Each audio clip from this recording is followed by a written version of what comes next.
Labdien! Ar jums runā Latvijas ārstbiedrības prezidents Pēters Apins. Es jums vēlu priecīgus, zaļus, veselīgus Jāņus. Jāņi ir laiks, kad ir laiks paskatīties apkārt skaidrām acīm, uz skaidru zemi, paskatīties uz savu tautu un paskatīties mūsu tradīcijām. Jāņi nav tā īstā diena, kad piedzerties, Jāņi nav tā īstā diena, kad piešpacēt dabu un samaitāt attiecības ar savējiem un svešiem. Es jums vēlētos atgādināt, ka Jāņi ir laiks, kad Latvijā notiek visvairāk dažādu problēmu. Gadu no gada Jāņos cilvēki sēžas pie stūres reibumā iet peldēties, reibumā lēc pāri ugunskuram, un kā rezultātā mūsu slimnīcas pildās ar traumām, mūsu slimnīcas pildās ar saindētiem cilvēkiem, mūsu slimnīcas pildās ar apdegušiem cilvēkiem. Es jums vēlētos atcerieties, lūdzu, ir tāds telefons 113. Un ja tev vai kādam citam ir nelaimes gadījums, avārija, katastrofa, apdegums, ķīmiska vai kombinēta trauma, elektrotrauma, svešķermeņa elpošanas ceļos, slīkšanas, smakšanas, saindēšanās, zvaniet 113. Ja ir pēkšņa saslimšana vai trauma sabiedriskā vietā un Jāņu svinības ir sabiedriska vieta,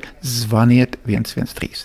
Ja jums ir pēkšņa saslimšana vai tāds kronisks slimības pārsinājums, kas apdraud dzīvību, ja tās ir sāpes, krustkurvīs, smakšanas, lēkme vai aizdus, tie augsti sviedras, sirdsdarbības ritma traucējumi, samaņas zudums, zvaniet 113. Es jums ļoti lūdzu, zvaniet arī tad uz šo telefonu, ja jūs redzat, ka kādam no jūsu kolēģiem ir pēkšņi apziņas traucējumi, krampji, ģīmonis, galvas vai muguras stipras sāpes un jušanas vai kustību traucējumi. Diemžēl Jāņos visas mūsu problēmas mēdz sāsināties. Es lūdzu zvaniet uz 113, tad, ja ir pēkšņi sāpes vēderā, spēcīga vemšana, augsta sviedra vai nepārtraukta caurēja. Jebkura cita dzīvībai bīstama patoloģija. Ja tās ir sāpes, ja tā ir pēkšņi situācijas izmaiņa, nebaidieties. Nemēģiniet uzņemties atbildību par savu un citu cilvēku veselību un dzīvību, Jāņos pārāk bieži mēs esam cietuši. Atcerieties, ir Latvijā mediķi, tie jums palīdzēs. Lai jums veselīgi un veiksmīgi Jāņi!